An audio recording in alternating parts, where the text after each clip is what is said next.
ایک بادشاہ نے اعلان کر رکھا تھا کہ جو اچھی بات کہے گا اس کو 400 دینار سونے کے سکے دیے جائیں گے۔ ایک دن بادشاہ رعایا کی دیکھ بھال کرنے نکلا۔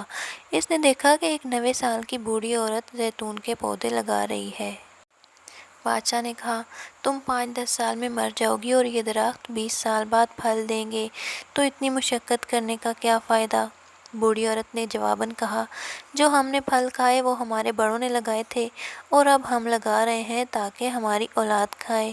بادشاہ کو اس بوڑھی کی عورت کی بات پسند آئی، حکم دیا اس کو 400 دینار دے دیے جائیں۔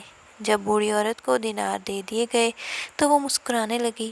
بادشاہ نے پوچھا، کیوں مسکرا رہی ہو؟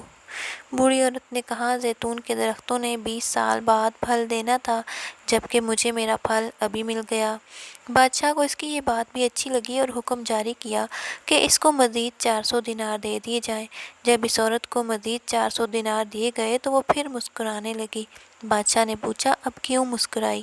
بوڑھی عورت نے کہا، زیتون کا درخت پورے سال میں صرف ایک بار پھل دیتا ہے، جبکہ میرے درخت نے 2 بار پھل دے دیے۔ بادشاہ نے پھر حکم دیا، اس کو مزید 400 دینار دے دیے جائیں۔ یہ حکم دیتے ہی بادشاہ تیزی سے وہاں سے روانہ ہو گیا۔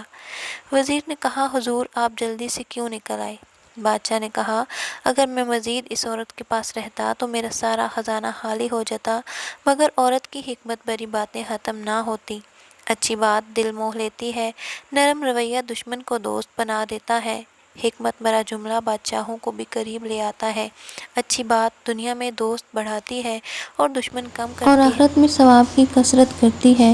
آپ مال و دولت سے سامان خرید سکتے ہیں، مگر دل کی خریداری صرف اچھی بات سے ہو سکتی ہے۔ لہٰذا دل کے خریدار بنیں، مال کے طلبگار نہ بنیں۔